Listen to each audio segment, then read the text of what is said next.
এখন রয়েছি বারাণসী স্টেশনে। হোটেল থেকে অটো করে আসলাম। আমাদের বন্দে ভারত আসবে 9টা 10-এ, আর বারাণসী থেকে অযোধ্যা যেতে সময় লাগবে 2 ঘন্টা 24 মিনিট। এখন সবে 8টা 5 বাজে, আমরা 1 ঘন্টার বেশি বাকি। স্টেশনের বাইরেটা দারুণ করেছে, পুরো মন্দিরের মতো লাগছে। আমাদের সবার লাগেজগুলো আরেকটা অটোতে আসছে, ওই জন্য বাইরে দাঁড়িয়ে অপেক্ষা করছি। এসে গেছে।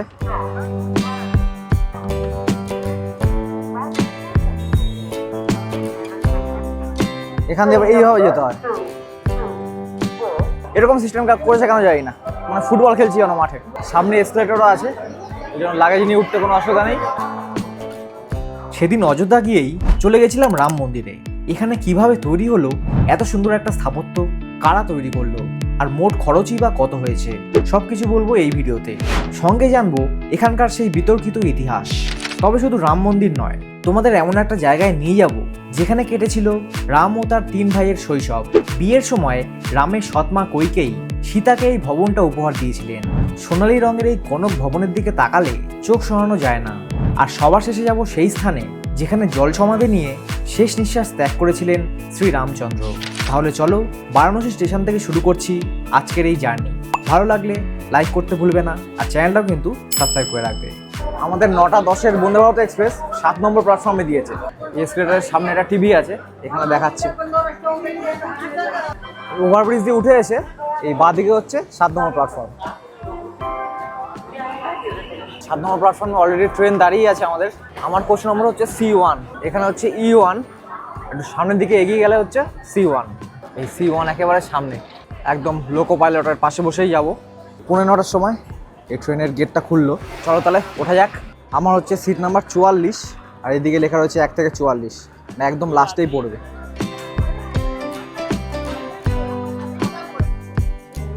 জানলাটা খুলে দিই।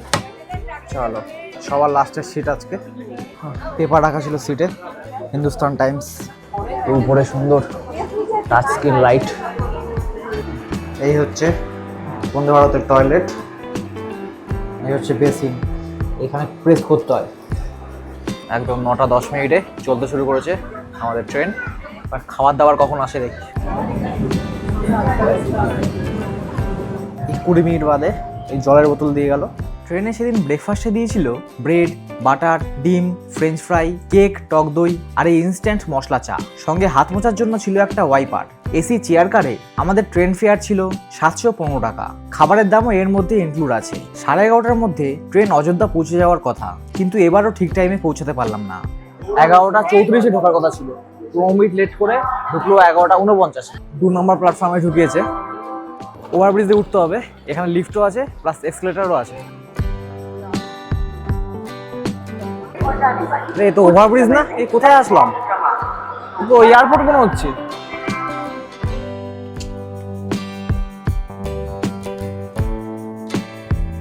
ওই সাইড দিয়ে উঠেছিলাম, আর এই দিকে দেখাবো নিচে নামার সিঁড়ি আছে। এখানে সিঁড়িও আছে, পাশে এসকেলেটরও আছে। আমরা 1 নম্বর প্ল্যাটফর্মে আসলাম 2 থেকে। ওই 2 নম্বর প্ল্যাটফর্মে আর একটা বন্দে ভারত ঢুকেছে। এখানে শুধু বন্দে ভারতই চলে, লোকাল ট্রেন ফেন নেই, এরকম মনে হচ্ছে আর কি। এই বেরোনোর সাথে সাথে ছেঁকে ধরেছে অটোওয়ালাগুলো। দেখো, একজন অটোওয়ালা নিজের অটোতে আমাদের নিয়ে যাওয়ার জন্য আমাদের লাগেজও বয়ে নিয়ে যাচ্ছে। এই স্টেশনের ডিজাইনটা ওরকম মন্দিরের মতো পুরো। এই লাইটটা দেখো, তীরধনুক। স্টেশনের বাইরেই এই টোটো স্ট্যান্ড, লাগেজগুলো তোলা হচ্ছে টোটোর উপর। পৌনে 1টা বাজে এখন। এই হোটেলে আসলাম, কনক কুটির। ফোন নাম্বার দিয়ে দিয়েছি ডিসক্রিপশানে। এখন রিসেপশনে দাঁড়িয়ে আছি। এই রিসেপশন থেকে চাবি নিয়ে রুমে চলো। এই হলো রুম, টিভি আছে, রুমটা বেশ বড়।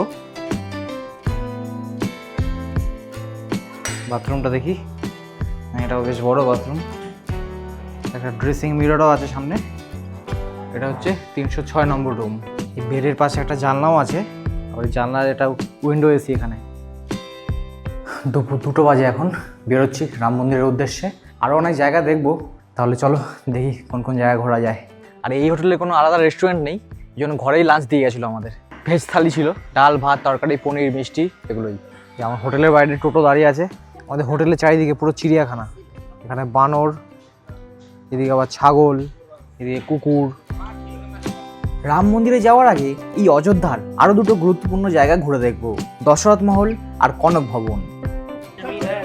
প্রচুর টোটো লাইন দিয়ে দাঁড়িয়ে আছে, মানে দাঁড়িয়ে না, এটা বেরোচ্ছে একদিক দিয়ে আর একদিক দিয়ে টোটো ঢুকছে।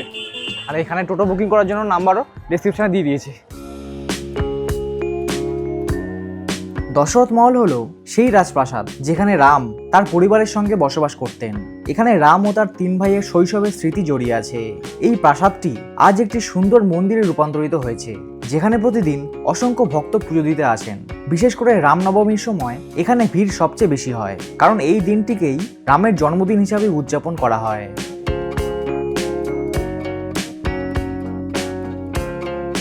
দশরথ মহল ছিল অযোধ্যার রাজা দশরথের রাজপ্রাসাদ। রামায়ণে এই প্রাসাদের উল্লেখ পাওয়া যায়, যেখানে রাজা দশরথ তার 4 পুত্র ও রানীদের সঙ্গে বাস করতেন। সময়ের সঙ্গে সঙ্গে প্রাচীন প্রাসাদটি নষ্ট হয়ে গিয়েছিল এবং পরবর্তীতে এটিকে মন্দির আকারে পুনর্নির্মাণ করা হয়। সেখান থেকে 5 মিনিট হেঁটে চলে আসলাম অযোধ্যার আরও একটা আকর্ষণীয় স্থানে, যার নাম কনক ভবন। এটি মূলত রাম ও সীতার দাম্পত্য জীবনের সঙ্গে যুক্ত। বিশ্বাস করা হয় বিয়ের পর সীতাকে এই প্রাসাদটি উপহার দিয়েছিলেন রামচন্দ্রের সৎমা কৈকেয়ী। অযোধ্যার অন্যতম সুন্দর ও জনপ্রিয় মন্দিরগুলির মধ্যে কনক ভবন বিশেষভাবে উল্লেখযোগ্য। এটি ভক্তদের কাছে সোনার প্রাসাদ নামেও পরিচিত। মন্দিরে প্রবেশ করলে প্রথমেই চোখে পড়ে রঙিন রাজকীয় স্থাপত্য, সূক্ষ্ম কারুকাজ এবং সোনালী অলঙ্করণ। ঠিক বিকেল 4টের সময় এই মন্দিরের দরজা খোলা হয়। ততক্ষণ পর্যন্ত সবাই অপেক্ষা করছিল বাইরে। দরজা খুলতেই একটা বিশাল জনসমুদ্র প্রবেশ করলো মন্দিরের ভিতরে।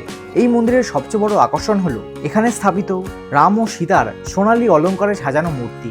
কনক শব্দের অর্থই হলো সোনা, আর সেই কারণেই এর নাম কনক ভবন।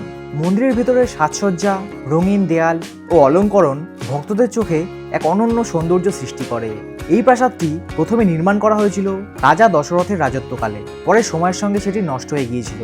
বর্তমানে যে কনক ভবন দেখা যায় সেটি 1891 সালে পুনর্নির্মাণ করেন বার্সানার রানী বৃষভানু নন্দিনী। তিনি রাম সীতার প্রতি তার ভক্তির নিদর্শন হিসাবে এই মন্দিরটিকে নতুনভাবে গড়ে তোলেন।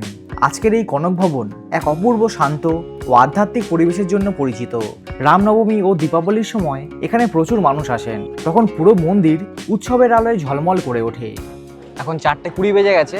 এখান থেকে এখন আজকে শেষ গন্তব্যে আমরা যাব, যেটা হচ্ছে রাম মন্দির। দশরথ মহল থেকে 10 মিনিট হেঁটে আসার পর এখন রাম মন্দিরের একদম সামনাসামনি চলে এসেছি। আচ্ছা, প্রথমে এখান দিয়ে এন্ট্রি করতে হবে। ব্যাগ, মোবাইল আর সব ইলেকট্রনিক্স জিনিস লকারে রেখে দিয়ে তারপর কিন্তু ঢুকতে হয়। এই জায়গায় খুব সম্ভবত সিকিউরিটি চেক হয়, এইখানে ঘুরে ঘুরে ঢুকতে হবে।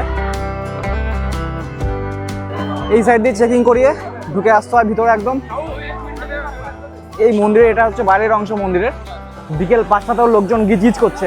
রাম মন্দির কমপ্লেক্সটি প্রায় 70 একর জমির উপর নির্মিত হয়েছে। মূল মন্দিরটি 2.7 একর জায়গা জুড়ে দাঁড়িয়ে আছে। বাকি বিশাল এলাকা জুড়ে রয়েছে উদ্যান, প্রার্থনা স্থান, মিউজিয়াম এবং অন্যান্য ধর্মীয় ও সাংস্কৃতিক অবকাঠামো। কিছুটা ভিতরের দিকে এসে এখানে এটা হলো লকার রুম। পার্স বাদ দিয়ে সবকিছু এখানে জমা করে মূল মন্দির দর্শনে যেতে হবে। বেশ অনেকগুলো লকার রুম আছে এখানে। আচ্ছা, আবার এদিকে জুতো খুলতে হয়, এসব ফ্রি। এগুলো এই প্লাস্টিকের জুতো রেখে দেয়, একটা টোকেন দিয়ে দেয়, ওটা নিয়ে তারপর লকারে সব ব্যাগ রেখে এবার ঢুকবো।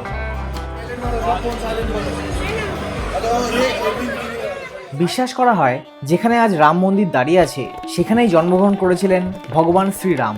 এই মন্দির তৈরি হয়েছে ঐতিহ্যবাহী নগর শৈলীতে। 3 তলা বিশিষ্ট বিশাল কাঠামো, 392টি স্তম্ভ, প্রতিটি স্তম্ভে দেবদেবী, ফুল এবং পৌরাণিক কাহিনী তুলে ধরা হয়েছে সূক্ষ্ম সূক্ষ্ম খোদাইয়ের মাধ্যমে। পুরো কাঠামোটা তৈরি হয়েছে গোলাপি বেলেপাথর দিয়ে, তবে মন্দিরের ভেতরের কিছু অংশে মার্বেলও ব্যবহার করা হয়েছে।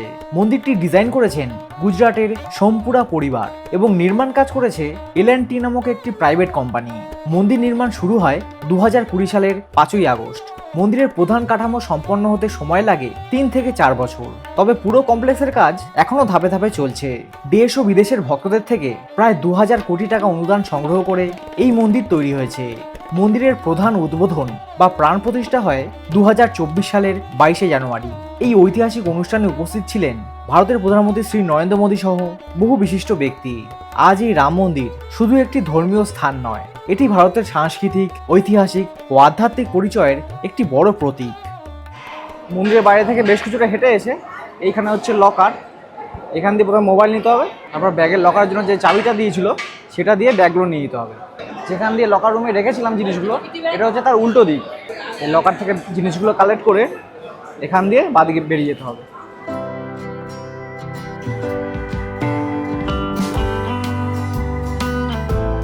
যেখান দিয়ে বেরোলাম একদম লাস্টে হচ্ছে এই জুতোর কাউন্টারগুলো, সেই ওখান থেকে ঢুকেছিলাম। এরপর একদম লাস্টে এসে এইখানে হচ্ছে সব জুতো রাখার জায়গা।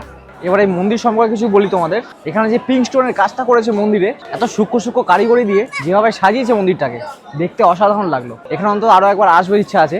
বাইরে বেরোনোর সময় এরকম একটা প্রসাদ দিল, ওই নকুলদানার মতো কিছু আছে মনে হয়। আর মন্দিরের বাইরে দিয়ে কিছুটা এসে একটা ডোনেশন কাউন্টারও দেখলাম, সেখানে 100 টাকা ডোনেট করেছি আমি। কিছুটা কাজ বাকি আছে মন্দিরের, আশা করবো অনেক তাড়াতাড়ি শেষ হয়ে যাবে। পুরো কাজটা শেষ হলে আরও একবার অবশ্যই আসবো আমি। আর যারা এই ভিডিওটা দেখছো তাদেরও আমি রেকমেন্ড করবো যে অবশ্যই তোমরা এখানে কিন্তু ঘুরে যাও। এবার রাতের আলোতে একবার দেখে নাও মন্দিরটা কেমন লাগছে বাইরে থেকে। এই জায়গায় আগে ছিল বাবরি মসজিদ। হিন্দুদের বিশ্বাস এটি ভগবান রামের জন্মভূমি এবং এখানে আগে একটি প্রাচীন মন্দির ছিল, যা ভেঙে মসজিদ তৈরি করা হয়েছিল।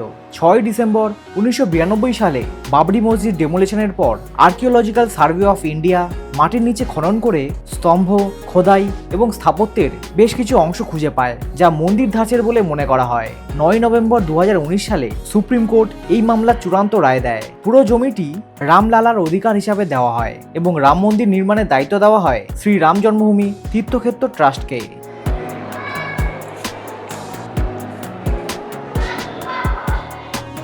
ওই জায়গা থেকে এন্ট্রি হয়েছিল, এবার এইখান থেকে হচ্ছে এক্সিট। এটা হচ্ছে এক্সিট গেট, মানে ওইদিকে লকার রুম, লকার রুমের ঠিক উল্টো দিকেই হচ্ছে এই এক্সিট গেটটা। বেরিয়ে আসার পর কিছুটা এসে এইখানে একটা কাউন্টার খুলেছে, এখানে আবার খিচুড়ি দিচ্ছে, ফ্রিতে খাওয়াচ্ছে।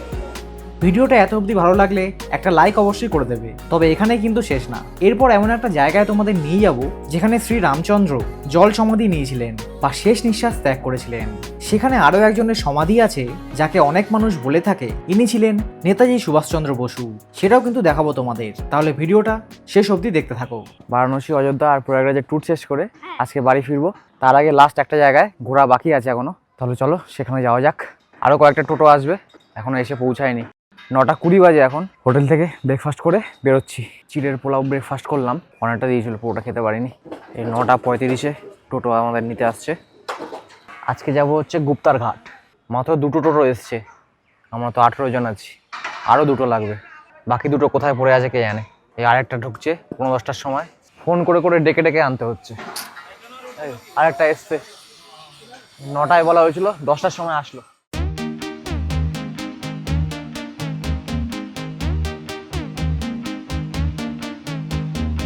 হোটেল থেকে 25 মিনিটের মতো লাগলো আসতে। আর এখানকার রাস্তাঘাট কিন্তু এখনো ঠিকঠাক হয়নি, মানে অনেক রাস্তা দেখলাম তৈরি হচ্ছে, যেন দেখলাম প্রচুর ধুলোবালি রাস্তায়।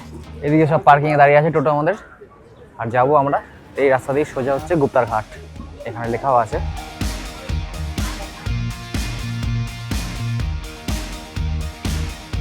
ঢুকতেই ডান দিকে দেখো লেখা আছে অযোধ্যা, ল্যান্ড অফ রামা।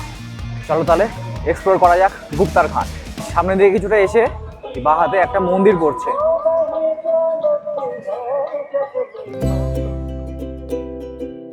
মন্দিরের ভিতরে ঢুকলেই দেখা যায় পুরোনো দিনের স্থাপত্য, দেয়ালে খোদাই করা নকশা, সবুজ রঙের পুরোনো পেন্ট আর ছাদে কাঠের কাজ, যেগুলো এখনো সেই প্রাচীন আমলের একটা অনুভূতি ধরে রেখেছে।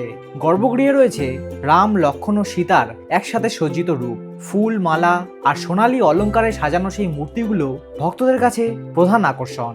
মন্দির চত্বরটাও বেশ সুন্দর, চারপাশে খোলা আঙিনা, পুরনো খিলান আর সেই রাজকীয় স্থাপত্য। যদিও অনেক জায়গায় সময়ের ছাপ পড়েছে, দেয়ালের রং উঠে গেছে, কিছু অংশ ভেঙে গেছে, তবুও এই পুরনো ভাবটাই জায়গাটাকে আরো অথেন্টিক করে তোলে। এই গুপ্তার ঘাটের সঙ্গেই জড়িয়ে আছে রামচন্দ্রের জীবনের শেষ অধ্যায়। বিশ্বাস করা হয় জীবনের শেষ সময়ে ভগবান রাম এখানে এসে সরজু নদীতে জল সমাধি গ্রহণ করেন, অর্থাৎ তিনি এখান থেকেই নিজের দেহ ত্যাগ করে বৈকুণ্ঠে ফিরে যান। এই কারণেই এই জায়গাটিকে অত্যন্ত পবিত্র বলে মনে করা হয়।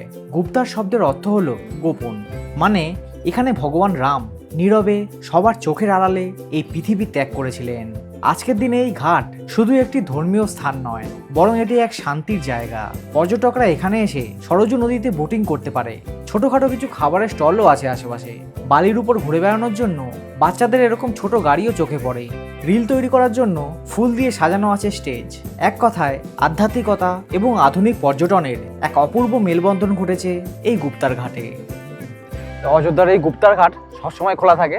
যদি সানরাইজের সময় আসো সব থেকে ভালো লাগবে বলে আমার মনে হয়। সানসেটও দেখতে পারো এসে বিকালবেলা। টুকটাক খাবার দাবারের ব্যবস্থা আছে আশেপাশে। আচ্ছা, এদিকে চলো একবার দেখি বোটিং করতে পারি কিনা। এই বোটগুলো চড়তে পার হেড 100 টাকা করে লাগছে। আচ্ছা, এখান দিয়ে এইভাবে বোটে উঠতে হয়। বোটে এরকম লোক বসে থাকে, ওদের সাথে কথা বললেই হয়ে যাবে।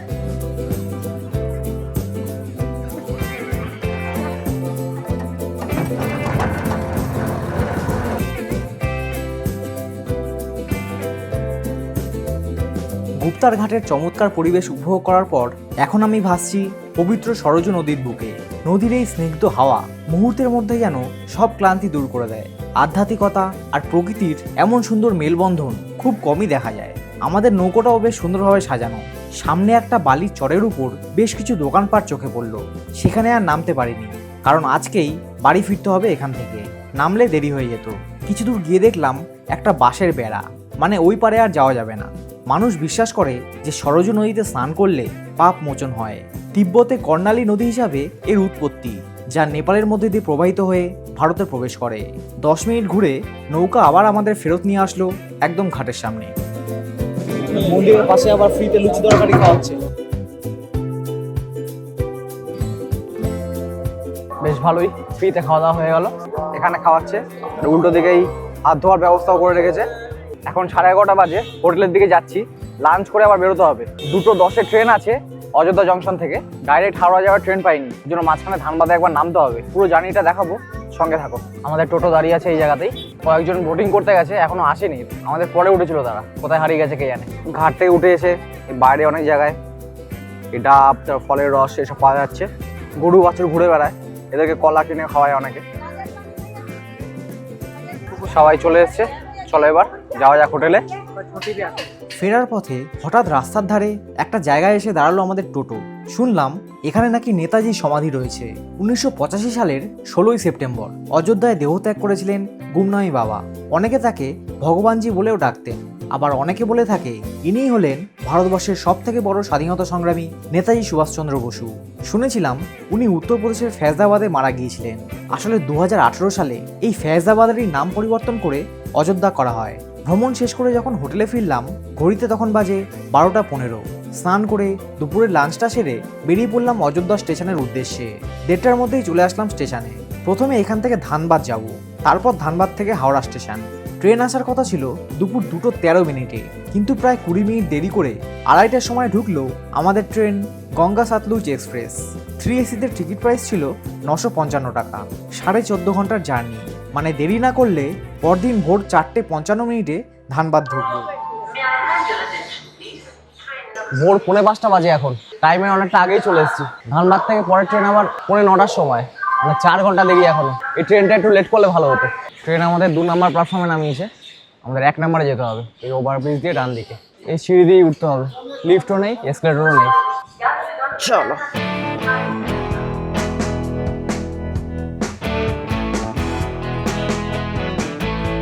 আচ্ছা, এই প্ল্যাটফর্মে একটা লিফট রয়েছে দেখছি, কিন্তু 2 নম্বরে খুঁজে পাইনি। এদিকে একটা ওয়েটিং রুমও আছে, 2nd ক্লাস ওয়েটিং রুম। ভেতরে বেশি বসার জায়গাও নেই, সব শুয়ে পড়েছে। ঠান্ডার মধ্যে কীভাবে মেঝেতে শুয়ে আছে কে জানে। আমি টয়লেট করতে গেছিলাম, 5 টাকা নিল। আবার ল্যাট্রিন করতে বললো 15 টাকা। আপাতত এখানে বসেই সবাই ওয়েট করছে। বেশ কিছুক্ষণ অপেক্ষা করার পর সকাল 8:20 আসলো আমাদের ট্রেন গাড়বা এক্সপ্রেস। 8:40 আসার কথা ছিল, 20 মিনিট আগে এসেছে।